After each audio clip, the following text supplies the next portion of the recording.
Canadian Prime Minister and relentless apology machine Justin Trudeau is visiting India right now. And sadly for him, it's not going well. Trudeau has embarrassed his country and annoyed many Indians by dressing up in ludicrous Indian national garb, ludicrous on him, and nearly meeting a violent Sikh extremist for dinner. Recently, though, Trudeau also was mansplaining to Canadians that they should not use the word mankind, and a U.S. school agrees. A writing guide at Purdue University, accredited school, apparently, tells students to avoid words like mailman and mankind in order to have, quote, non-sexist, non-biased writing. Kathy Aru is founder and publisher of Catalina Magazine, and we think she agrees, and she joins us tonight. Kathy, it's great to see you. Hi, good to see you. I got to say, there's kind of a basic irony here. I mean, you're lecturing us about sexism while you're sitting right now in Manhattan. Manhattan. We need to rename the city then. The Big Apple. The Big Apple would be less offensive. So I feel that I'm sitting in the Big Apple, not Manhattan. Okay, but why stop there? Why should the post office deliver mail? I know. Well, it's spelled M-A-I-L, so that's okay. If it's M-A-L-E, then there's a problem. Homonyms count, and this applies to email, too, because it's not about spelling. It's about being gender inclusive, and mail is offensive. We've just learned that. So. Well, no, I don't think they're including that, but they are saying that society has changed and times are changing, and we don't want to be offensive in our language. And they're trying to be non-sexist and non-biased, and that means trying to take the word man out. So instead of man-made, it would be synthetic. So instead of mailman, it would be mail carrier. So there's many ways to go around it. Instead of humanity, you should say people. But mail carrier still has mail in it. So you haven't, it's kind of a fake. Oh, but that's a Dodge. Oh, package carrier. I mean, we can come up with so many other terms that are less offensive. Yeah. You might still offend dyslexics. You can change a vowel, but it sounds the same. It has that dreaded word that sends people shrieking for their safe spaces, mail. Well, they're saying man. Man is the word that they're trying to avoid. They're saying that the word man is associated with adult men as opposed to just humanity or humans. So they're trying to avoid the word man. So if we can eliminate that word, then things would be much better and people would be less offended. Well, what if you lived in Manchester, Vermont?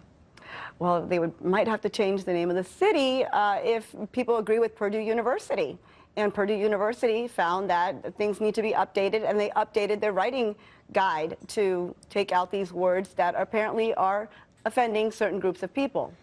Okay, so just to make sure I understand the rule, if something offends somebody, even if you've never met that person personally, you have to change it. So doesn't that mean that a small group of super unhappy people get to control what the rest of us say and think? Well, perhaps they're ahead of their time. Maybe this is something that is offending a small group, but the group's going to get larger, and times are changing, and our language is dynamic. Webster keeps adding new words in the dictionary, so our language needs to change. And a term that used to be non-offensive, like man-made and mailman, now needs to be changed. Well, I get that. I guess the question for me is who gets to decide what changes and what doesn't. So, for example, I think I've now decided that the most offensive word in the language is college professor.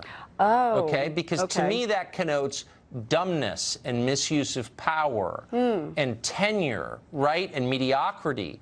So maybe I'd like to say no one can use that word ever again in my presence because it offends me. Would that fly? Could I do that? Could I pull it off? Well, if you have a writing guide, perhaps, and you put that out there and people agree with you, then yeah, maybe that would fly.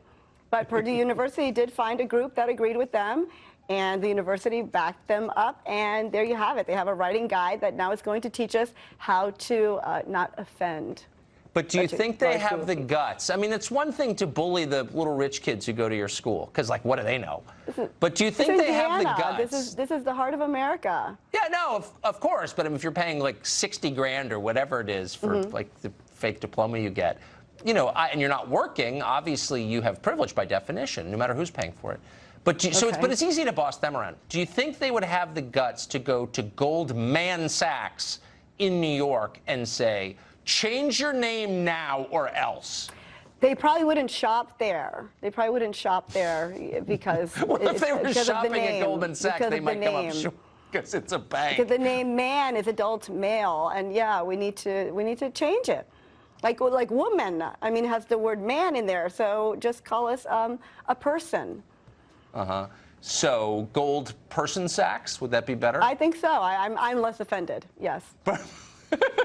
And by the way, what if you just, since the rule is if you spell, and I'll stop with this because I know this is angels on the head of a pin at this point, but if you spelled man differently, like M-A-A, so it was male man, but M-A-A-N. No, Would the you get past profession, the we know censors? that the professions usually were male-dominated, and they've changed. So no, saying male man and spelling it differently, that doesn't apply. We're trying to say this profession now applies for men and women or persons, all people.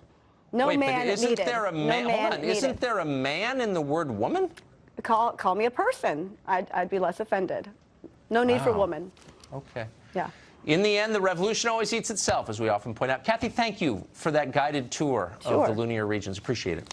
No problem.